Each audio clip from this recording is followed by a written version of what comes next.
Well, happy Valentine's Day, everybody, for all you lovebirds out there getting ready to have a wonderful evening out and about or home with your loved ones. In honor of Valentine's Day, by the way, uh, sometime today, look up the true history of Saint Valentine. It's not quite what you think it is. Anyway,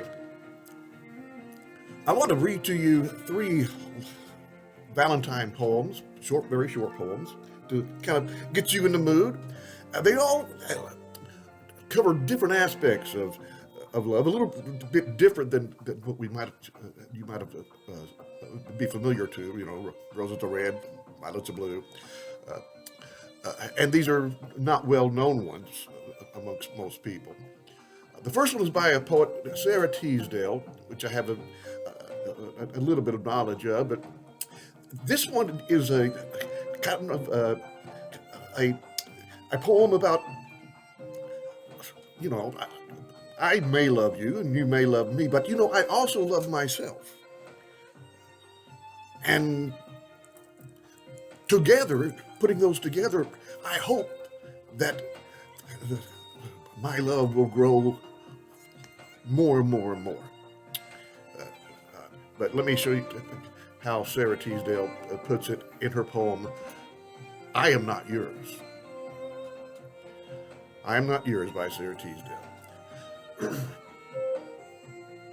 I am not yours, not lost in you, not lost, although I long to be lost as a candle lit at noon, lost as a snowflake in the sea. You love me, and I find you still a spirit beautiful and bright. Yet I am I, who long to be lost as a light is lost in light.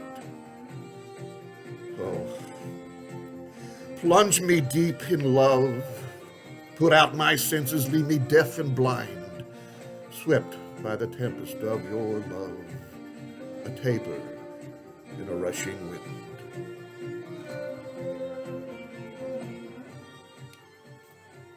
I think the orchestra got a little bit involved in that. All right. A love of independence with relationship. The second one is by our old buddy, Bill Shakespeare. This is sonnet number 29. Now, this is not, again, a well-known sonnet among normal poetry readers, not one of his more famous love poems or love sonnets, but it is one that gives us this view of love as being not only a passionate, a relational, a soul-filling power, but also one that can turn an upside-down world into something desirable. This is Sonnet 29. And Shakespeare and other poets, sometimes would not title their poems. So they would either just put a number, or the catalogers would just title it themselves by the first line. When in disgrace with fortune and men's eyes, I, all alone, beweep my outcast state, in trouble deaf heaven with my bootless cries, and look upon myself and curse my fate, wishing me like to one more rich in hope, featured like him with friends possessed, desiring this man's art and that man's scope, with what I most enjoy, contented least.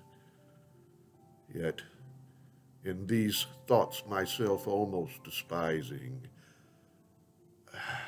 happily I think on thee, and in my state, like to the lark at break of day arising from sullen earth, sings hymns at heaven's gate. For thy sweet love remembered such wealth brings, that then I scorn to change my state with kings.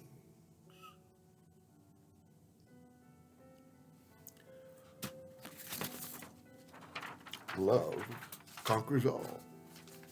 Or as the old Debbie Boone movie, you light up my life. And our last one by James Weldon Johnson, a poet I'm not real familiar with, but shows us love as the days go by and ages pass and the years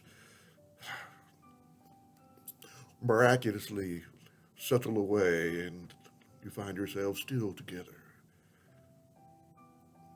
A love that's not young, but aged, aging well. Titled Beauty That Is Never Old. When buffeted and beaten by life's storms, when by the bitter cares of life oppressed, I want no surer haven than your arms. I want no sweeter heaven than your breast. When over my life's way there falls the blight of sunless days and nights of starless skies,